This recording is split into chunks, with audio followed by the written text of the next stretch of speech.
Hi മറാനോ, welcome to another episode of stated stories. ഇന്ന് നമ്മളിവിടെ ഡിസ്കസ് ചെയ്യാൻ പോകുന്ന topic what is over thinking, how and when we are over thinking, how to avoid over thinking. ഈ ടോപ്പിക്സിനെ പറ്റിയാണ് നമ്മൾ ഡിസ്കസ് ചെയ്യാൻ പോകുന്നത്. അപ്പോൾ നമ്മുടെ ബ്രെയിൻ ഇപ്പോഴും നമ്മൾ നിരന്തരമായിട്ട് കള്ളം പറഞ്ഞുകൊണ്ടിരിക്കുകയായിരിക്കും. അപ്പോൾ അത് പല പല കാര്യങ്ങൾ കൊണ്ടായിരിക്കാം അത് കള്ളം പറയുന്നത്. അപ്പോൾ അതിൽ മെയിൻ ഉദ്ദേശം എന്ന് പറയുന്നത് നമ്മളെ പ്രൊട്ടക്റ്റ് ചെയ്യുക എന്നുള്ളൊരു ഉദ്ദേശത്തിലാണ് പല പല ബ്രെയിൻ നമ്മളോട് വീണ്ടും വീണ്ടും കള്ളം പറയുന്നത്. അപ്പോൾ അതിൻ്റെ ഒരു കാര്യം എന്താണെന്ന് വെച്ചാൽ, ഈ ബ്രെയിൻ നമ്മുടെ പല പല കോൺവെർസേഷൻസ് നമ്മൾ പിന്നെയും പിന്നെയും റീപ്ലേ ചെയ്യുന്ന ഒരു കാര്യമാണ് നമ്മളിപ്പോൾ പറയുന്നത്. അപ്പോൾ ഈ ബ്രെയിൻ എന്താണ് റീപ്ലേ ചെയ്യുന്നത്, എന്താണ് കോൺവെർസേഷൻസ് എന്നുള്ളതിനെ പറ്റി കൂടുതൽ നമുക്കറിയാം. അപ്പോൾ stay with me. And welcome to my show again. അപ്പോൾ ഇന്നത്തെ ഈ കോൺവെർസേഷൻ എന്ന് പറയുന്നത് നമ്മുടെ ബ്രെയിൻ പല പല സമയത്തും, അതായത് പണ്ട് നടന്ന കാര്യങ്ങൾ നമ്മുടെ തലയിൽ നമുക്ക് ഒരുപാട് കോൺവെർസേഷൻസ് നമ്മുടെ മനസ്സിൽ വരും. നമ്മുടെ മനസ്സിൽ നമ്മൾ ഓർത്തിരിക്കാറുണ്ട്. പല പല കോൺവെർസേഷൻ നമ്മൾ ഓർത്തിരിക്കാറില്ല. അപ്പോൾ ഫോർ എക്സാമ്പിൾ, നമ്മൾ പല പല കോൺവെർസേഷൻസ് നമ്മളിപ്പോൾ ഈയിടെയായിട്ട് നമ്മൾ ജനിച്ചെന്ന് തുടങ്ങിയ കോൺവെർസേഷൻസ് ഒരിക്കലും നമ്മൾ ഓർത്ത് വയ്ക്കാറില്ല. ചില കോൺവെർസേഷൻസ് നമ്മളത് മനസ്സിൽ എപ്പോഴും ഓർത്ത് വയ്ക്കാറുണ്ട്. അപ്പോൾ അതിൻ്റെ കാരണം എന്താണെന്ന് വെച്ചാൽ, അത് ഓൾറെഡി കഴിഞ്ഞ് ചിലപ്പോൾ ഇന്നലെ നടന്ന കോൺവെർസേഷൻ ആയിരിക്കാം, 5 days മുമ്പ് നടന്ന കോൺവെർസേഷൻ ആയിരിക്കാം, 10 days മുമ്പ് നടന്ന കോൺവെർസേഷൻ ആയിരിക്കാം, 6 months മുമ്പ് നടന്നതായിരിക്കാം, പല പല മെനി ഇയേഴ്സ് മുമ്പ് നടന്നൊരു കോൺവെർസേഷൻ ആയിരിക്കാം, 3 years മുമ്പ്, 5 years, 10 years down the line നടന്ന കോൺവെർസേഷൻ ആയിരിക്കും. നമുക്ക് അതിൻ്റെ ഔട്ട്കം അറിയുകയും ചെയ്യാം. എന്നിട്ടും നമ്മളത് എന്ത് ചെയ്യും, നമ്മൾ പലപ്പോഴും അതിനെന്ത് ചെയ്യും, പലപ്പോഴും നമ്മളത് റിവൈൻഡ് ചെയ്ത് ആ കോൺവെർസേഷൻ നമ്മുടെ മനസ്സിൽ പിന്നെയും നമ്മളത് എന്ത് ചെയ്യും, നമ്മളത് റിവൈൻഡ് ചെയ്തുകൊണ്ടിരിക്കുകയായിരിക്കും. കാരണം അപ്പോൾ അതിൻ്റെ ഔട്ട്കം അറിയുകയും ചെയ്യാം. പക്ഷെ നമ്മൾ പിന്നെ അത് ചെയ്യും. അതിൻ്റെ എന്താണെന്ന് വെച്ചാൽ, നമ്മുടെ ബ്രെയിൻ നമ്മളൊന്ന് പ്രൊട്ടക്ട് ചെയ്യാനുള്ള ഒരു ശ്രമത്തിലാണ് ഈ കോൺവെർസേഷൻ വീണ്ടും നമ്മൾ റിവൈൻഡ് ചെയ്യുന്നത്. അപ്പോൾ ഈ കോൺവെർസേഷൻ അത് എന്താണെന്ന് വെച്ചാൽ, നമുക്ക് പല പല ഇൻഡിവിജ്വൽസ് ആയിട്ട് ഉണ്ടായ കോൺവെർസേഷൻ ആയിരിക്കാം ഈ ഒരു കോൺവെർസേഷൻ. അപ്പോൾ ഈ ഒരു കോൺവെർസേഷൻ ഉണ്ടായപ്പോൾ പലപ്പോഴും നമ്മൾ ആ കോൺവെർസേഷൻ അതിൻ്റെ എൻഡിൽ നമ്മളൊന്നും പറഞ്ഞിട്ടുണ്ടാകും, നമ്മൾ സൈലൻ്റ് ആയിട്ട് നിന്നിട്ടുണ്ടാവാം. അതായിരിക്കാം നമ്മുടെ മനസ്സിൽ പിന്നെയും ഈ കോൺവെർസേഷൻ വരുന്നത്. അപ്പോൾ നമ്മളന്ന് എങ്ങനെ എൻഡ് ചെയ്തു, അതായത് നമ്മളൊന്നും മിണ്ടിയോ റിയാക്റ്റോ ചെയ്തിട്ടുണ്ടായിരിക്കില്ല. പക്ഷെ ആ കോൺവെർസേഷൻ നമ്മുടെ മനസ്സിലേക്ക് വരുമ്പോൾ എന്ത് ചെയ്യും, നമ്മുടെ മനസ്സ് എങ്ങനെ റിയാക്ട്, അപ്പം നമ്മുടെ മനസ്സിനെ നമ്മൾ പ്രൊട്ടക്ട് ചെയ്തിട്ട് എങ്ങനെ റിയാക്ട് ചെയ്യുമോ ആ രീതിക്ക് നമ്മുടെ മനസ്സ് പിന്നെയും റിവൈൻഡ് ചെയ്ത് അതങ്ങനെ പല പല എൻഡിങ്ങുകൾ വരുത്താൻ നോക്കും. അങ്ങനെ പല പല രീതിക്ക് ഇപ്പോൾ ഒരു രീതിക്ക് ഇപ്പോൾ നമ്മൾ നല്ല രീതിക്ക് ഞാൻ അങ്ങനെ ചെയ്തേനെ, അല്ലെങ്കിൽ ഞാൻ അങ്ങനെ ഉത്തരം പറയുമായിരുന്നു എന്നുള്ള കാര്യങ്ങൾ നമ്മുടെ മനസ്സ്, നമ്മുടെ ബ്രെയിൻ ആ ഒരു രീതിക്ക് പല പല കോൺവെർസേഷൻസ്, പല പല എൻഡിങ്സ് നമുക്ക് ഉണ്ടാകും. പക്ഷെ അതുകൊണ്ടൊന്നും നമ്മൾ സാറ്റിസ്ഫൈഡ് ആവില്ല. അത് പിന്നെയും ഈ ബ്രെയിൻ നമ്മൾ ഈ കോൺവെർസേഷൻ ആലോചിക്കുകയും ചെയ്യും. നമ്മൾ അതുപോലെ തന്നെ പല പല എൻഡിങ്, പല പല ക്ലൈമാക്സ് ഈ ഒരു അവസാനത്തിന് ഉണ്ടാക്കുകയും ചെയ്യും. അത് നമ്മളെ ബ്രെയിൻ ഒരു പ്രൊട്ടക്റ്റീവ് മെക്കാനിസം, അതായത് ഈ ഒരു സംഭവം അങ്ങനെ നിന്നുപോയി, നമ്മൾ അന്ന് ഒരിക്കലും റിയാക്ട് ചെയ്തിട്ടായിരിക്കില്ല. അപ്പോൾ ആ ഒരു കോൺവെർസേഷൻ നമുക്ക് ബ്രെയിൻ എങ്ങനെയെങ്കിലും ഒരു കംപ്ലീഷനിൽ എത്തിക്കണം. അതിനുള്ള ഒരു ശ്രമത്തിൻ്റെ ഭാഗമായിട്ടാണ് നമ്മുടെ ബ്രെയിൻ ഇങ്ങനെ പല പല ഈ പണ്ട് നടന്ന ഒരു കോൺവെർസേഷൻ അത് പല പല രീതിക്ക് നമുക്ക് തന്നെ നമ്മുടെ മനസ്സിൽ തന്നെ വരുന്നത്. ഇപ്പോൾ ഫോർ എക്സാമ്പിൾ, ഇത് വേറൊരു രീതിക്കുള്ള ഒരു ഓവർ തിങ്കിങ് ആണ്. അപ്പോൾ ഫോർ എക്സാമ്പിൾ, നമ്മളൊരു വാട്സാപ്പ് കോൺവെർസേഷൻ എടുക്കാം. നമുക്ക് ഒരാൾക്ക് ഒരു മെസ്സേജ് അയച്ചു. അങ്ങനെ വാട്സാപ്പ് അപ്പോൾ സാധാരണ പെട്ടെന്ന് തന്നെ വരികയാണെങ്കിൽ പെട്ടെന്ന് തന്നെ ബ്ലൂടിക്ക് വരും. പക്ഷെ ഈ ഒരു മെസ്സേജ് ആൾ കണ്ടുകൂടിയില്ല. ബ്ലൂടിക്ക് പോയിട്ട് ആൾ ജസ്റ്റ് ആളുടെ ഇതിലേക്ക് ഫോണിൽ ഡെലിവറായി എന്നുള്ള ഇത് മാത്രമേ നമുക്കുള്ളൂ, അത് ബ്ലൂടിക്ക് ആയിട്ടില്ല. അപ്പോൾ ഈ ഒരു കാരണം കൊണ്ട് നമ്മൾ പല പല കാരണങ്ങളും നമ്മൾ എന്ത് ചെയ്യും, നമ്മൾ ആലോചിച്ചെടുക്കും. എന്തായിരിക്കും, ആൾക്ക് നമ്മളോട് ദേഷ്യമായിട്ടാണോ, അതോ ആൾക്ക് നമ്മുടെ മെസ്സേജസ് നോക്കാൻ സമയമില്ലാഞ്ഞിട്ടാണോ, അങ്ങനെ പല പല കാരണങ്ങളും നമ്മുടെ മൈൻഡ് നമുക്ക് ഉണ്ടാക്കിയെടുക്കും. കാരണം ഈ മൈൻഡിൻ്റെ ഒരു പ്രത്യേകത എന്താണെന്ന് വെച്ചാൽ, ഈ മൈൻഡ് ഒരിക്കലും അൺനോൺ മെസ്സേജ് അല്ലെങ്കിൽ ഒരു കാര്യം അറിയില്ലെങ്കിൽ അൺസർട്ടനിറ്റി എന്ന് പറയുന്ന സംഗതി നമ്മുടെ മൈൻഡിനില്ല, അല്ലെങ്കിൽ നമ്മുടെ ബ്രെയിനിനില്ല. അപ്പോൾ എന്തെങ്കിലും നമ്മുടെ ബ്രെയിൻ ആ ഒരു ഗ്യാപ്പ് അറിയാത്ത കാര്യങ്ങൾ എന്തെങ്കിലും വെച്ച് ഇമാജിനേഷൻ വെച്ച് ബ്രെയിൻ ഫില്ല് ചെയ്യും. അതെന്ന് വെച്ചാൽ അത് ജസ്റ്റ് നമ്മുടെ മനസ്സിനെ ഒന്ന് പ്രൊട്ടക്ട് ചെയ്യാൻ വേണ്ടിയിട്ടാണ്. ഓക്കെ, അത് കംപ്ലീറ്റ് ആയെങ്കിൽ ഓക്കെ എന്ന് പറഞ്ഞുകൊണ്ട് ബ്രെയിൻ ആ കോൺവെർസേഷൻ അല്ലെങ്കിൽ ആ ഒരു കാര്യം നമ്മൾ ചിന്തിച്ചുകൊണ്ടിരിക്കുന്ന കാര്യം അതങ്ങ് ഫില്ല് ചെയ്യും. അപ്പം returning back to the WhatsApp message. പക്ഷേ ഇത് ഒരു 4-5 hours കഴിഞ്ഞ് നമുക്ക് ചിലപ്പോൾ റിപ്ലൈ വരാം. ഞാൻ വണ്ടി ഓടിക്കുകയായിരുന്നു, അതുകൊണ്ടായിരുന്നു എനിക്ക് മെസ്സേജ് നോക്കാൻ പറ്റുന്നുണ്ടായില്ല എന്നുള്ളതാണ്. അപ്പോൾ ഇതിൻ്റെ ഒരു കാര്യം എന്താണെന്ന് വെച്ചാൽ, ഇപ്പം നമ്മൾ വിചാരിക്കാത്ത പല കാര്യങ്ങളും, അതായത് ഇപ്പം നമ്മൾ വാട്സാപ്പ് മെസ്സേജിൻ്റെ കാര്യം എടുത്തു, ആ ഒരു കാര്യമേ അല്ല അപ്പുറത്തേക്ക് നമ്മൾ മെസ്സേജ് അയച്ച ആൾ ചെയ്ത ആൾ ജസ്റ്റ് വണ്ടി ഓടിക്കുകയായിരുന്നു, ഡ്രൈവ് ചെയ്യായിരുന്നു. ആ ഒരു സമയത്തെ കാര്യമായിരിക്കും നമുക്ക് ഇങ്ങനെ വന്നത്. എൻ്റെ മനസ്സിലും അങ്ങനെ ഒരു കോൺവെർസേഷൻ എൻ്റെ മനസ്സിലുണ്ടായിരുന്നു. അപ്പോൾ അതെങ്ങനെ സ്റ്റാർട്ട് ചെയ്തതെന്ന് വെച്ചാൽ, എൻ്റെ മാനേജർ ഇതുപോലെ ഞാനൊരു വർക്ക് റിലേറ്റഡ് ആയിട്ടൊരു കാര്യം മാനേജർ അയച്ചു. ഒരു സീനിയർ മാനേജറിനെ ലൂപ്പ് ചെയ്യാൻ ഞാൻ വിട്ടുപോയി. അപ്പോൾ ആ ഒരു കോൺവെർസേഷൻ അത് ആൾക്ക് ഭയങ്കര ഈഗോ ഉണ്ടാക്കി. ആ ഈഗോ ഉണ്ടാക്കിയപ്പോൾ ഇത് എല്ലാവരുടെ മുമ്പിൽ വെച്ച് കുറേ പ്രശ്നം ഉണ്ടാക്കി. ഈഗോയുടെ ഇത് കാരണം കുറേ കാര്യങ്ങളൊക്കെ അവിടെ ഉണ്ടാക്കി. അപ്പോൾ അതിന് ശേഷം എല്ലാവരും പതിവ് പോലെ തിരിച്ച് അവരുടെ കാര്യങ്ങൾക്ക് പോയി. പക്ഷെ എൻ്റെ ഈ കോൺവെർസേഷൻ, ഞാനും പോയി അവിടെ നിന്ന്. പക്ഷെ ആ കോൺവെർസേഷൻ എല്ലാവരും പോയ പോലെ തന്നെ എൻ്റെ മനസ്സിൽ നിന്ന് പോയില്ല. പക്ഷെ എല്ലാവരും പോയ പോലെ തന്നെ എൻ്റെ മനസ്സിലേക്ക് അത് കയറി ആ കോൺവെർസേഷൻ. അതങ്ങനെ ഒരു ദിവസം ഞാൻ റിപ്ലൈ കൊടുത്തു, രണ്ടാമത്തെ ദിവസം ഞാൻ റിപ്ലൈ ചെയ്തു. അങ്ങനെ ആ കോൺവെർസേഷൻ പല തവണ എൻ്റെ മനസ്സിലത് കിടന്ന് കളിക്കാൻ തുടങ്ങി. അതുപോലെ തന്നെ പല ആൾക്കാരായിട്ടും അതുപോലെ തന്നെ ആ ഒരു സിറ്റുവേഷൻ അവിടെ കൊണ്ട് നിന്നില്ല. അതേപോലെ പല സിറ്റുവേഷൻ എൻ്റെ പാരൻസ് ആയിട്ടുണ്ടായി. എൻ്റെ ഞാൻ കാണുന്ന ആൾക്കാരായിട്ട് അങ്ങനെ ഒരു സിറ്റുവേഷൻ ഉണ്ടായി. അങ്ങനെ പല ആൾക്കാരായിട്ട് എനിക്ക് ആ സിറ്റുവേഷൻസ് അങ്ങനെ ഉണ്ടാവാൻ തുടങ്ങി. അപ്പോൾ ആ ഒരു സിറ്റുവേഷൻ എങ്ങനെയാണ് നിങ്ങൾക്കത് ഡിപ്പിക്റ്റ് ചെയ്യാന്ന് വെച്ചാൽ, ഞാനൊരു ബാഗ് കൊണ്ട് നടക്കുകയാണ്. അപ്പോൾ ഈ ഒരു അൺഫിനിഷ്ഡ് കോൺവെർസേഷൻ വരുമ്പോൾ ഞാൻ അത് എൻ്റെ ബാഗിലിടും, നടക്കും. അത് കഴിഞ്ഞ് പിന്നെയും ഇതുപോലെ അടുത്തൊരു കോൺവെർസേഷൻ വരുമ്പോൾ പിന്നെയും ഞാൻ ഈ ഒരു കോൺവെർസേഷൻ ഞാൻ പിന്നെയും എൻ്റെ ബാഗിലിടും. അങ്ങനെ കുറേ കോൺവെർസേഷൻ എൻ്റെ ബാഗിലിട്ട് ഞാൻ ആകെ ടയേർഡായി. ഈ ടയർഡ്നെസ്സിൻ്റെ കാരണം എന്താ, ഞാൻ ഈ കോൺവെർസേഷൻസ് ഒക്കെ ഞാൻ ക്യാരി ചെയ്യുക. അങ്ങനെ എൻ്റെ മനസ്സ് ഭയങ്കര ഹെവിയായി, ഞാൻ ടയേർഡായി. അപ്പോൾ അങ്ങനെ പല സിറ്റുവേഷൻ ഞാൻ പിന്നെയും നടക്കുകയാണ്. നടന്നുകൊണ്ടിരിക്കുമ്പോഴും ഇത് ഭയങ്കര ഹെവിയായി, ഞാൻ ആകെ ടയേർഡായി. കുറച്ച് കഴിഞ്ഞപ്പോൾ ഞാൻ വിചാരിക്കാൻ തുടങ്ങി, ഇതൊരു ജീവിതത്തിൽ എല്ലാവർക്കും സംഭവിക്കാത്ത ഒരു കാര്യമായിരിക്കും. അതുപോലെ തന്നെ എനിക്കും സംഭവിക്കുന്നത്. ഇതൊരു part and parcel of life ആയിരിക്കും. അതുകൊണ്ട് നമ്മളത് ക്യാരി ചെയ്തേ പറ്റും എന്നുള്ള ഒരു രീതിക്ക് ഞാൻ വന്നു. ഞാൻ ആ ടയർഡ്നെസ് വെച്ച് ഞാൻ പിന്നെയും മുമ്പോട്ട് നീങ്ങുമ്പോൾ പിന്നെയും ഇതുപോലത്തെ ഓരോ സിറ്റുവേഷൻസ് പിന്നെയും എൻ്റെ ജീവിതത്തിലേക്ക് വരാൻ തുടങ്ങി. ഞാനതിനെ പിന്നെ ഇതുപോലെ തന്നെ നേരിട്ടു. അൺഫിനിഷ്ഡ് ആയിട്ടുള്ള കോൺവെർസേഷൻ. ചിലപ്പോൾ ഞാൻ റിയാക്ട് ചെയ്യില്ല, ചിലപ്പോൾ ഞാൻ വേണ്ട അടുത്ത് നോ പറയില്ല എന്നുള്ള കാര്യങ്ങളൊക്കെ വന്നുകൊണ്ട് എന്ത് ചെയ്തു, ഞാനൊക്കെ എൻ്റെ ബാഗിൽ ആ കോൺവെർസേഷൻസ് ഒക്കെ ഞാൻ ഇടാൻ തുടങ്ങി. ഞാൻ ഇതൊക്കെ പല സമയത്തും പല രീതിക്ക് ഇത് ഞാൻ റീപ്ലൈ ചെയ്യും. അങ്ങനെ അങ്ങനെ ഇരിക്കുമ്പോഴാണ് ഇതിനൊരു പാറ്റേൺ പോലെ എനിക്ക് കാണാൻ തുടങ്ങിയത്. ഇങ്ങനെ തന്നെ പല സിറ്റുവേഷൻസിലും ഓരോരോ പാറ്റേൺ പോലെ. ഇതെന്ന് പറഞ്ഞാൽ ഇപ്പം എൻ്റെ പാരൻസ് ആയിരിക്കാം, അല്ലെങ്കിൽ എൻ്റെ മാനേജറായിട്ടുള്ള ഉണ്ടായ കോൺവെർസേഷൻസ് ആയിരിക്കാം. ഇതെല്ലാം ഒരു പാറ്റേൺ ബേസ്ഡ് ആണ്. ഇപ്പം എന്ന് പറഞ്ഞാൽ ഈ ആൾക്കാർ മാത്രമേ മറന്നുള്ളൂ, പക്ഷെ ആ പാറ്റേൺ അവിടെ സെയിം ആണ്. അപ്പോൾ ഈ പാറ്റേൺ എന്താ ചെയ്യുന്നതെന്ന് വെച്ചാൽ ഇതെല്ലാം ഒരു കംപ്ലീഷൻ കൊണ്ടുവരിക. അതായത് നമ്മളെ സേഫാക്കി വെക്കുക എന്നുള്ള ഉദ്ദേശമാണ് നമ്മുടെ മൈൻഡിലുള്ളത്.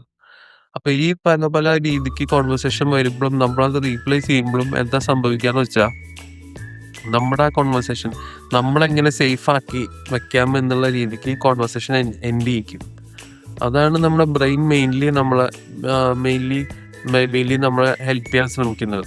അപ്പം ബ്രെയിൻ്റെ ആസിറ്റീസ് അതിൻ്റെ കാര്യം നോക്കുമ്പോൾ നമ്മൾ ഒരിക്കലും അത് എന്ത് ചെയ്യുക, ഓവർ ബർഡൻ ആക്കില്ല. പക്ഷെ ബ്രെയിൻ നമ്മളെ സപ്പോർട്ട് ചെയ്യാണ് ചെയ്യുന്നത്. പിന്നെ അതിൽ ഏറ്റവും രസകരമായ ഒരു കാര്യം എന്താണെന്ന് വെച്ചാൽ, ഇപ്പം നമ്മുടെ മനസ്സിലുള്ള ഏറ്റവും നമ്മൾ വിചാരിക്കുന്ന കോൺവെർസേഷൻ അത് ഒരിക്കലും, അതായത് നമ്മൾ ഏറ്റവും ഫസ്റ്റായിട്ട് വരുമെന്ന രീതിക്കുള്ള കോൺവെർസേഷൻ ഒരിക്കലും നടന്നിട്ടുണ്ടാവില്ല. ആ കാര്യങ്ങളെ പറ്റിയായിരിക്കും നമ്മൾ വളരെ ഇതായിട്ട് വളരെ പേടിച്ച് നമ്മൾ ഇമാജിൻ ചെയ്തുകൊണ്ടിരിക്കുന്നത്. ഒരു എക്സാമ്പിൾ പറയുകയാണെങ്കിൽ, ഇപ്പോൾ ഒരു ആള് നമ്മളോട് ക്യാൻ വി ടോക്ക്, അല്ലെങ്കിൽ നമ്മളൊരു സിംഗർ മാനേജർ വന്നിട്ട് നമ്മളോട് പറയാം can we talk, can we have a talk, അല്ലെങ്കിൽ can we have a chat, can we have a conversation എന്ന് പറഞ്ഞാൽ നമ്മുടെ മനസ്സപ്പോൾ എന്ത് വിചാരിക്കും, നമ്മളും ബ്രെയിനപ്പോൾ എന്ത് ചെയ്യും, ആ ഉണ്ടോന്ന കാര്യം നമ്മൾ പല പല കാര്യങ്ങൾ വെച്ച് ഫില്ല് ചെയ്യാൻ തുടങ്ങും. ഇപ്പോൾ ഫോർ എക്സാമ്പിൾ, എന്തിനായിരിക്കും കാണണം എന്ന് പറഞ്ഞത്, ഞാൻ എന്തെങ്കിലും തെറ്റ് ചെയ്തോ, അല്ലെങ്കിൽ ഞാനിത് ചെയ്യാൻ പാടില്ലാത്ത കാര്യം ചെയ്തോ, അല്ലെങ്കിൽ ഞാനത് കറക്റ്റായിട്ടല്ലേ കേട്ടെ, കറക്റ്റായിട്ടല്ലേ ചെയ്തേ, ടാസ്ക് കറക്റ്റായിട്ട് കംപ്ലീറ്റ് ചെയ്തില്ലേ എന്നുള്ള കാര്യങ്ങൾ നമ്മുടെ മനസ്സ് അല്ലെങ്കിൽ നമ്മുടെ ബ്രെയിൻ കറക്റ്റായിട്ട് അതെന്ത് ചെയ്യും, കറക്റ്റായിട്ട് ഇമാജിൻ ചെയ്ത് അവിടെ ഫില്ല് ചെയ്യും. പക്ഷെ ഇതിന്റെ ശരിക്കുള്ള കോൺവെർസേഷൻ വരുമ്പോഴായിരിക്കും മനസ്സിലാവുക, ഞാൻ അയച്ച ഇമെയിൽ മനസ്സിലായില്ല. അപ്പൊ അത് കൂടുതൽ ക്ലാരിഫിക്കേഷൻ വേണം. അല്ലെങ്കിൽ ഇന്ന ടാസ്കിന് പിന്നെ അസൈൻ ചെയ്ത്, അല്ലെങ്കിൽ ഇന്ന ചെയ്ത ടാസ്ക് എനിക്ക് എന്താണ് അതിന്റെ 50% പോർഷൻ എനിക്ക് മനസ്സിലായി, പക്ഷെ ബാക്കിയുള്ളത് എനിക്ക് മനസ്സിലായില്ല. അപ്പൊ അതൊന്ന് എക്സ്പ്ലെയിൻ ചെയ്ത് തരുമോ എന്നുള്ള ഓരോ കാരണങ്ങൾ കൊണ്ടായിരിക്കാം, എന്നിങ്ങനെ ഓരോ റീസൺസ് ആയിരിക്കാം നമ്മളങ്ങനെ കോൺവെർസേഷന് വിളിക്കുന്നത്. പക്ഷെ എന്ത് ചെയ്യും, നമ്മളൊന്നും അറിയാണ്ട് നമ്മുടെ ബ്രെയിൻ പല പല കാര്യങ്ങൾ ഇമാജിൻ ചെയ്ത് അത് നമ്മളെ വളരെ കുഴപ്പത്തിലാക്കാറുണ്ട്. അതുപോലെ തന്നെ വേറെ ഒരു എക്സാമ്പിൾ പറയുകയാണെങ്കിൽ, നമ്മളിപ്പോ ഒരു ഡാർക്ക് റൂമിലേക്ക് കയറാന്ന് വിചാരിക്കുക. നമ്മളപ്പോ നമ്മുടെ ബ്രെയിൻ അപ്പോഴും പല പല ഫേസസ് അല്ലെങ്കിൽ പല പല ഷേപ്സ് ആ കാരണം നമുക്ക് കണ്ടുകൂടാ. അപ്പൊ പക്ഷെ ബ്രെയിൻ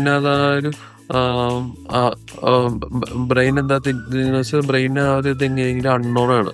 അപ്പൊ അൺനോൺ ഉള്ളത് എന്തെങ്കിലും വെച്ച് ഫില്ല് ചെയ്ത് അത് കംപ്ലീറ്റ് ആക്കണം. അതിനുവേണ്ടി ബ്രെയിൻ പല കാര്യങ്ങളും ഇമാജിൻ ചെയ്യും. അവിടെ ആരെങ്കിലും നിൽക്കുന്നുണ്ടോ, അല്ലെങ്കിൽ അവിടെ ഏതെങ്കിലും നമുക്ക് കാണാൻ പറ്റാത്ത എന്തെങ്കിലും ഒരു ടേബിളോ ചെയറോ വഴിയിൽ കിടക്കുന്നുണ്ടോ. സംഭവം ശരിക്കും പറഞ്ഞാൽ ബ്രെയിൻ നമ്മളെ ഹെൽപ്പ് ചെയ്യാൻ ചെയ്യുന്നതാണ്, പ്രൊട്ടക്ട് ചെയ്യാൻ ചെയ്യുന്നതാണ്. പക്ഷെ അതർ വേ ബ്രെയിൻ പലപ്പോഴും നമ്മളെ കുഴപ്പത്തിൽ, ഈ ഇമാജിനേഷൻ കാരണം പലപ്പോഴും നമ്മളെ കുഴപ്പത്തിൽ നിന്ന് ചാടിച്ചിട്ടുണ്ട്. അപ്പോൾ ഒരു കാരണവശാലും നമ്മളൊരു കാര്യം മനസ്സിലാക്കേണ്ടത്, ഈ ബ്രെയിൻ നമ്മളെ ഇത് ഇമാജിൻ ചെയ്യുന്നത് ഒരിക്കലും പ്രിപ്പറേഷൻ അല്ല എന്നുള്ള കാര്യം നിങ്ങൾ എന്തായാലും മനസ്സിലാക്കുക. പിന്നെ വേറൊരു ഇൻസ്റ്റൻസ് പറയാന്നുണ്ടെങ്കിൽ, നമുക്ക് നാളെ ഒരു എക്സാം ഉണ്ട്, അല്ലെങ്കിൽ നാളെ ഒരു ജോബ് ഇന്റർവ്യൂ ഉണ്ട്. അതിനുവേണ്ടി നമുക്ക് അപ്പോഴും നമ്മുടെ ബ്രെയിൻ നമ്മൾ പ്രവർത്തിക്കും ഈ ഒരു കാര്യം. ഇപ്പം നമുക്ക് ഫസ്റ്റ് സെനാരിയോ 1 എന്ന് പറഞ്ഞു കഴിഞ്ഞാൽ നമ്മൾ പ്രിപ്പയർ ചെയ്യാം, നമുക്ക് അറിയാത്ത കാര്യമാണ്, നമുക്ക് ജസ്റ്റ് ഒന്ന് പ്രിപ്പയർ ചെയ്യാം. ഡൗട്ട്സ് ഉണ്ടെങ്കിൽ ക്ലിയർ ചെയ്യാം, ആരോടെയും ചോദിച്ച് ഡൗട്ട്സ് ക്ലിയർ ചെയ്യാം. അതുപോലെ തന്നെ ഡൗട്ട്സ് കൂടി ചോദിക്കാം, അല്ലെങ്കിൽ കൂടുതൽ അതിനെപ്പറ്റി പഠിക്കാം, അറിയാവുന്നവരോട് ചോദിക്കാം. പല പല ക്വസ്റ്റ്യനേഴ്സ് ഉണ്ടാവും, പല പല ടെക്സ്റ്റ് ബുക്സ് ഉണ്ട്, ഇന്റർനെറ്റ് ഉണ്ട്. അതുപോലെ പല പല ഇത് നോക്കി നമുക്കിത് പഠിക്കാം. അത് ഫസ്റ്റ് സെനാരിയോ. ഇനി അതുപോലെ തന്നെ സെക്കൻഡ് സെനാരിയോ ഉണ്ട്. സെക്കൻഡ് സെനാരിയോ നമ്മൾ എന്ത് ചെയ്യും, നമ്മൾ പ്രിപ്പറേഷൻ ചെയ്യാത്ത നമ്മൾ ജസ്റ്റ് ഇമാജിൻ ചെയ്യും, അതിങ്ങനെയാണ്, ചിലപ്പോൾ എക്സാം ഭയങ്കര ടഫായിരിക്കാം, അല്ലെങ്കിൽ എക്സാമിന് വരുന്ന ഇൻവിജിലേറ്റർ ഭയങ്കര ടഫായിരിക്കാം. ചിലപ്പോൾ നമ്മുടെ വരുന്ന ക്വസ്റ്റ്യൻസ് ഔട്ട് ഓഫ് സിലബസ് ആയിരിക്കാം, അതൊന്നും ഭയങ്കര ടഫായിരിക്കാം. എന്നുള്ള ഇവാലുവേഷൻ ചിലപ്പോൾ ഭയങ്കര സ്ട്രിക്റ്റ് ആയിരിക്കാം. എന്നുള്ള കാര്യങ്ങൾ നമ്മൾ ഇമാജിൻ ചെയ്യാം. ഫോർ എക്സാമ്പിൾ ജോബ് ഇന്റർവ്യൂ ആണെങ്കിൽ, ആ ജോബ് ഇന്റർവ്യൂവിന് നമുക്ക് അറിയാൻ പാടില്ലാത്ത സ്ഥലത്ത് നിന്ന് ക്വസ്റ്റ്യൻസ് വരാം. അങ്ങനെ പല പല കാര്യങ്ങൾ നമ്മൾ ഇമാജിൻ ചെയ്ത് കൂട്ടും. അപ്പൊ ഈ ഇമാജിൻ ചെയ്ത് ഇപ്പൊ നമ്മൾ നമ്മൾ മര്യാദയ്ക്ക് പ്രിപ്പയർ ചെയ്യുകയാണെങ്കിൽ പ്രശ്നമൊന്നുമില്ല, നല്ല രീതിക്ക് എക്സാം പാസ്സാവാം, അല്ലെങ്കിൽ ഇന്റർവ്യൂ പാസ്സാവാം. പക്ഷെ നമ്മൾ അതിനെന്ത് ചെയ്യും, അതിന് പകരം നമ്മൾ വെറുതെ ഇരുന്ന് പ്രിപ്പയർ ഒന്നും ചെയ്യാണ്ട് ഇത് ഫുൾ ഇമാജിൻ ചെയ്തങ്ങ് കൂട്ടും. ഈ സാധനം ഫുൾ ഇമാജിൻ ചെയ്ത് കൂട്ടിയിട്ട് പരീക്ഷയും നല്ല രീതിക്ക് എഴുതാൻ പറ്റില്ല, അതുപോലെ തന്നെ ഇന്റർവ്യൂവും മര്യാദയ്ക്ക് ചെയ്യാൻ പറ്റില്ല എന്നുള്ളൊരു സ്ഥിതിവിശേഷം വരും. അപ്പൊ അതിനെ എന്ത് ചെയ്യണം, അതിനെ നമ്മൾ ജസ്റ്റ് ഒന്ന് മറികടക്കാൻ നമ്മൾ എന്ത് ചെയ്യണം, നമ്മൾ ഏറ്റവും കൂടുതൽ മനസ്സിലാക്കേണ്ട ഒരു കാര്യം, ഇമാജിനേഷൻ ഇസ് നോട്ട് പ്രിപ്പറേഷൻ എന്നുള്ള കാര്യം നമ്മൾ ദയവേത് മനസ്സിലാക്കുക.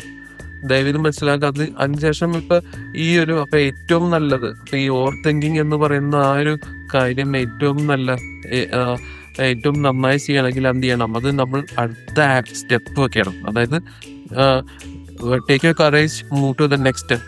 അതന്നെയാണ് ഈ ഓവർ തിങ്കിങ് എന്നുള്ള സാധനം നിർത്താൻ ഏറ്റവും ഉത്തമമായ വഴി.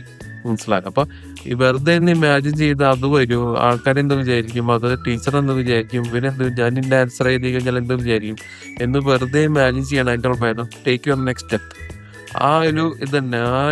ഇതന്നെ പല 50% അല്ലെങ്കിൽ മോർ ദാൻ 50% അൺസർട്ടയും ആ നെക്സ്റ്റ് സ്റ്റെപ്പ് എടുക്കുമ്പോൾ തന്നെ പോകും. അപ്പൊ അതിലൂടെ തന്നെ എന്ത് ചെയ്യും, നമുക്ക് ഓവർ തിങ്കിങ് ഭയങ്കരമായിട്ട് ഈ ഒരു നെക്സ്റ്റ് സ്റ്റെപ്പ് എടുക്കുക എന്നുള്ള ഒരു സാധനത്തിലൂടെ ഓവർ തിങ്കിങ് എന്നുള്ളത് വളരെ ഇതായിട്ട് നമുക്കത് കുറയ്ക്കാൻ സാധിക്കും. അതുപോലെ തന്നെ ബ്രെയിൻ അൺസർട്ടനിറ്റിയും പോകും. അതുപോലെ നമുക്ക് സുഖമായിട്ട് നമുക്ക് മുന്നേറാൻ സാധിക്കും. ഈ ഓവർ തിങ്കിങ് അതുപോലെ തന്നെ കുറയ്ക്കാനും പറ്റും, മുന്നേറാനും സാധിക്കും. അപ്പൊ ഈ ഓവർ തിങ്കിങ് നിർത്താൻ എന്ത് ചെയ്യാൻ പറ്റും എന്നുള്ളതാണ് നമ്മുടെ അടുത്ത ടോപ്പിക്. അപ്പൊ ഈ പലപ്പോഴും പലരും പറഞ്ഞേക്കാം, അതങ്ങ് നിർത്തിക്കൂടെ, ഓവർ തിങ്കിങ് ചെയ്യണ്ട, അപ്പൊ പ്രശ്നം കഴിഞ്ഞില്ലേ എന്നുള്ള രീതിക്ക് വരും. പക്ഷെ അതല്ല, നമ്മുടെ ബാഗേജ് ഞാൻ മുമ്പ് സൂചിപ്പിച്ചിട്ടുണ്ടായിരുന്നു. നമ്മുടെ ബാഗിലൊരു ഒരു കോൺവെർസേഷൻ ഇട്ടു. ഇത് നമ്മുടെ ബാഗേജ് ആവുന്നുണ്ടോ എന്നുള്ളതാണ്. അത് നമ്മുടെ മനസ്സിന്റെ ഭാരം കൂട്ടുന്നുണ്ടോ എന്നുള്ളതാണ് നമ്മുടെ അവിടുത്തെ ക്വസ്റ്റ്യൻ. അപ്പൊ അത് എത്രത്തോളം അത് പിന്നെ കൂടുകയാണെങ്കിൽ പിന്നെ നമ്മുടെ മനസ്സിന്റെ ഭാരവും നമ്മുടെ മനസ്സിന്റെ ഹെവിനെസ് ഭയങ്കരമായിട്ട് കൂടുമായിരിക്കും. അപ്പൊ അതിന് എങ്ങനെ നമുക്ക് ഓവർകം ചെയ്യാം എന്നുള്ളതാണ് നമ്മൾ നോക്കാൻ പോകുന്നത്. അപ്പോൾ നമുക്ക് ആക്ഷനബിൾ, അപ്പൊ ഇത് 2 തരത്തില് നമുക്ക് അതിനെ ക്ലാസിഫൈ ചെയ്യാം. അപ്പൊ actionable items, non actionable items ഉണ്ട്. അപ്പൊ ഇതിലെ ആക്ഷനബിൾ ഐറ്റംസ് എന്ന് പറഞ്ഞാൽ നമുക്ക് ആക്ഷൻ എടുക്കാൻ പറ്റാവുന്ന ഐറ്റംസ്. ഫോർ എക്സാമ്പിൾ, നമ്മൾ മുമ്പ് ഡിസ്കസ് ചെയ്ത പോലെ ഒരു എക്സാം എഴുതണം. അപ്പൊ എക്സാം അല്ലെങ്കിൽ ഒരു ഇന്റർവ്യൂ. അപ്പൊ എക്സാമിന് നമുക്ക് നന്നായി പ്രിപ്പയർ ചെയ്യാം. അതുപോലെ തന്നെ ഇന്റർവ്യൂവിന് അതിനും നന്നായിട്ട് പ്രിപ്പയർ ചെയ്യാം. അല്ലെങ്കിൽ ഒരു ടാസ്ക് ഇത് വരികയാണെങ്കിൽ നമുക്ക് ചെയ്യാൻ പറ്റുന്ന ഹോംവർക്ക് മാക്സിമം അത് ചെയ്യാം. അത് ഒരു വേ. അപ്പൊ ആ രീതിക്ക് നമ്മുടെ അൺസർട്ടൻനെസ് പല മടങ്ങിൽ നമുക്കത് കുറയ്ക്കാൻ പറ്റും. കാരണം നമ്മൾ ഓൾറെഡി പ്രിപ്പയർഡ് ആണ്. അപ്പൊ നമുക്ക് എന്ത് അൺസർട്ടൻ ഇവന്റ് ഇത് വന്നാലും നമുക്കതിനെ ഓവർകം ചെയ്യാനുള്ള ഇത് നമുക്കുണ്ട്, എക്സ്പെർട്ടീസ് നമുക്ക് ഉണ്ടാവും. നമ്മൾ ജസ്റ്റ് ഒന്ന് പ്രിപ്പറേഷൻ നടത്തിയ. അപ്പൊ ഓൾറെഡി കോൺവെർസേഷൻ കഴിഞ്ഞു. അങ്ങനെ ആ ഒരു സിറ്റുവേഷനും നമുക്ക് വരാം. അപ്പൊ ഓൾറെഡി കഴിഞ്ഞ കാര്യത്തെ പറ്റി നമ്മൾ എന്ത് ചെയ്യാം? അങ്ങനെയൊക്കെ ഒരു കഴിഞ്ഞ കാര്യമാണെങ്കിൽ നമുക്ക് എന്ത് ചെയ്യാം, നമ്മൾ അതിനെ വെറുതെ ആലോചിച്ച് ഇരുന്ന് തല ഉണ്ടാക്കേണ്ട ആവശ്യമില്ല. അതിന് പകരം നമ്മൾ ജസ്റ്റ് ആ കാര്യം ഒന്ന് ഡയറിയിൽ ഒരു ജേർണൽ പോലെ നോട്ട് ഡൗൺ ചെയ്യുക. ഇതിന്റെ കാര്യങ്ങൾ കൊണ്ടാണ് ഇത് വന്നത്. അപ്പൊ ആ ഒരു പാറ്റേൺ നമുക്ക് കറക്റ്റായിട്ട് മനസ്സിലാവും. അപ്പൊ ആ ഒരു തിങ്കിങ് പ്രോസസ് അല്ലെങ്കിൽ ആ ഒരു പാറ്റേൺ നമുക്ക് മനസ്സിലാവുമ്പോൾ തന്നെ നമുക്കൊന്ന് ആശ്വസിക്കാം. ഓക്കെ, ഇന്ന റീസൺ കൊണ്ടാണ് നമ്മൾ ഇതാവുന്നത്. അപ്പൊ ഭാവിയിൽ ഇങ്ങനെ ഈ ഒരു പ്രോസസ്സ് അല്ലെങ്കിൽ ഈ ഒരു രീതിക്ക് പോകാൻ നമ്മുടെ മനസ്സ് കുറച്ചുകൂടി ലൈറ്റ് ആവും എന്നുള്ള ഒരു തോട്ട് പ്രോസസ്സിൽ നമുക്കൊന്ന് നീങ്ങാം. അപ്പോൾ ഇതുപോലൊരു കോൺവെർസേഷനിലേക്ക് നമ്മൾ സ്ലിപ്പ് ചെയ്യാണ് അല്ലെങ്കിൽ നമ്മൾ ചെന്ന് പെട്ടു എന്ന് നമ്മൾ മനസ്സിലാക്കുകയാണെങ്കിൽ നമുക്ക് 3 കാര്യങ്ങൾ നമുക്ക് ചെയ്യാം. അതിൽ ആദ്യത്തെ കാര്യം, നമുക്ക് നമ്മുടെ ഉള്ളിൽ എന്തായിരിക്കുന്നത് എന്നുള്ള കാര്യം വളരെ ഹോണസ്റ്റ് ആയിട്ടും പൊളൈറ്റ് ആയിട്ടും നമുക്കവിടെ പ്രസന്റ് ചെയ്യാം. രണ്ടാമത്തെ കാര്യം, നമുക്ക് എന്ത് ചെയ്യാം, നമുക്ക് ഈ ബൗണ്ടറി സെറ്റ് ചെയ്യാം. ഇന്ന കാര്യങ്ങൾ നിങ്ങൾ പറഞ്ഞു, പക്ഷെ ഇന്ന കാര്യങ്ങൾക്കുള്ളിലായിരിക്കണം ആ കാര്യങ്ങൾ നിങ്ങൾ പറയേണ്ടത് എന്നുള്ള രീതിക്ക് കറക്റ്റ് ബൗണ്ടറി നമുക്ക് സെറ്റ് ചെയ്യാം. പിന്നെ 3ാമത്തെ കാര്യം, ആ ഒരു കോൺവെർസേഷനിൽ നമ്മൾ മൂവ് ഔട്ട് ചെയ്യാം. ഈ 3 കാര്യങ്ങൾ ചെയ്താൽ തന്നെ നമ്മുടെ നമ്മുടെ കാര്യങ്ങൾ അവിടെ കറക്റ്റായിട്ട് പറഞ്ഞു. അതൊരിക്കലും പിന്നെ നമ്മുടെ ഒരു ഇമോഷണൽ ബാഗേജായിട്ട് പിന്നിലുണ്ടാവില്ല. നമ്മളോട് പറയാനുള്ള കാര്യങ്ങൾ പറഞ്ഞു, നമ്മുടെ വെൽബീങ്ങിനെ അവിടെ സേഫ് ആക്കി. അപ്പൊ തന്നെ നമ്മുടെ മനസ്സ് അവിടെ ഓൾറെഡി ഒരു പൂർണ്ണതയിലേക്ക് വന്നു. അതോടുകൂടി കട്ടി. ഒരു കാരണവശാലും പിന്നെ ആ മനസ്സത് അങ്ങനത്തെ കാര്യങ്ങളൊന്നും ഉണ്ടാവില്ല. അതോടുകൂടി നമ്മുടെ ഓവർ തിങ്കിങ് എന്നുള്ള പ്രോസസ്സ് അവിടെ സ്റ്റോപ്പ് ആവും. അപ്പൊ ഇനി ഒരിക്കലും, കാരണം ഇത് ഓൾറെഡി നമ്മുടെ ബ്രെയിൻ നമ്മളെ ഇത് ചെയ്തുകൊണ്ട്, അതായത് ഇതൊരു പൂർണ്ണതയിലേക്ക് എത്തിച്ചുകൊണ്ട് ഇനി ഒരു കാരണവശാലും അടുത്തൊരു ഇതിലേക്കും അടുത്തൊരു ഇനി ഇതിൽ കൂടുതൽ നന്നാവാൻ അങ്ങനെയൊന്നുമില്ല. നമ്മൾ പറയേണ്ട കാര്യം ക്ലിയർ ആയിട്ട് അവിടെ പറഞ്ഞു സംസാരിച്ചു. അപ്പൊ ഇതുപോലെ തന്നെ ഇതിന്റെ കൂടെ തന്നെ നമുക്കൊരു വെൽബീയിങ് അല്ലെങ്കിൽ ഒരു പീസ്, ഒരു ശാന്തത, ഒരു സമാധാനം അതിന്റെ കൂടെ തന്നെ നമുക്ക് വരും. ഈ ശാന്തത സമാധാനം നമുക്ക് വരും. അപ്പോൾ ഇത് മെയിനായിട്ടും ഇതുപോലെ ചെയ്യേണ്ട കാര്യങ്ങൾ എന്ന് വെച്ചാൽ എല്ലാ കോൺവെർസേഷനും നമ്മൾ ഇടപെട്ട് നമ്മളത് ചെയ്യേണ്ട കാര്യമില്ല. നമുക്ക് പറ്റാവുന്ന കോൺവെർസേഷൻ, അല്ലെങ്കിൽ നമ്മുടെ വാക്കിന് വിലയുണ്ട് എന്ന് തോന്നിക്കുന്ന കോൺവെർസേഷനിൽ മാത്രം നമ്മൾ ഇടപെടുക. അല്ലാത്ത കോൺവെർസേഷനിൽ നിങ്ങൾക്ക് ധൈര്യമായിട്ട് മൂവ് ഔട്ട് ചെയ്യാം. മനസ്സിലായോ? ഇത് മൂവ് ഔട്ട് ചെയ്താൽ തന്നെ നിങ്ങളുടെ പീസ് അവിടെ തന്നെ ഒരു സെൽഫ് സാറ്റിസ്ഫാക്ഷൻ അല്ലെങ്കിൽ ഒരു പീസ്, ഒരു ശാന്തി, സമാധാനം എന്നുള്ള ഈ കാര്യങ്ങൾ നിങ്ങളുടെ ജീവിതത്തിലേക്കും നിങ്ങളുടെ മനസ്സിലും പതുക്കെ വരാൻ തുടങ്ങും. അതോടുകൂടി ഈ ഓവർ തിങ്കിങ് എന്നുള്ള കംപ്ലീറ്റ് പ്രോസസ്സെ നമുക്ക് കട്ട് ഡൗൺ ചെയ്ത് വരാം. അപ്പോൾ ഇന്ന് ഇതോടെ ഞാൻ അവസാനിക്കുകയാണ്. അപ്പോൾ ഇന്ന് നിങ്ങൾക്ക് ഓവർ തിങ്കിങ് എന്നുള്ള ഒരു പ്രോസസ്സ് നിങ്ങൾക്ക് കാര്യങ്ങൾ കുറച്ചെങ്കിലും മനസ്സിലായെന്ന് വിചാരിക്കുന്നു. അപ്പോൾ ഈ ഒരു കാര്യങ്ങൾ നിങ്ങളുടെ ജീവിതത്തിൽ ഓവർ തിങ്കിങ് വരുമ്പോൾ നിങ്ങൾ ഈ ഒരു കാര്യങ്ങൾ നിങ്ങളുടെ ജീവിതത്തിൽ ഒന്ന് ഇംപ്ലിമെന്റ് ചെയ്ത് നോക്കുക. എന്നിട്ട് എന്ത് റിസൾട്ട്സ് വരുന്നോ അത് ജസ്റ്റ് എന്താണ് ഒന്ന് കമന്റ് ചെയ്യുക. അപ്പം നിങ്ങളുടെ ഓവർ തിങ്കിങ് എന്താണ്, എന്തിനെ പറ്റിയാണ് ഓവർ തിങ്കിങ് എന്നുള്ളതും നിങ്ങളൊന്ന് കമന്റ് ചെയ്യുക. പിന്നെ ഈ വീഡിയോനെ പറ്റിയുള്ള നിങ്ങളുടെ സജഷൻസ്, വാല്യുബിൾ സജഷൻസ് ഇത് ചെയ്യുക. അല്ലെങ്കിൽ ഏതെങ്കിലും ടോപ്പിക്കിനെ പറ്റി നമുക്ക് കൂടുതൽ ഡെപ്തിൽ പോകുന്നെങ്കിൽ അതും നിങ്ങൾക്ക് ഇവിടെ ഇൻക്ലൂഡ് ചെയ്യാവുന്നതാണ്. അപ്പോൾ എല്ലാവരും ഹാപ്പി ആയിട്ടിരിക്കുക, എല്ലാവരും ഉഷാറായിട്ടിരിക്കുക. അപ്പോൾ അടുത്തൊരു വീഡിയോയിൽ അടുത്തൊരു ദിവസം നമുക്ക് കാണാം. അപ്പോൾ എല്ലാവർക്കും നന്ദി. Thanks for watching. Thanks for being here with me. See you in another episode. Thanks one and all.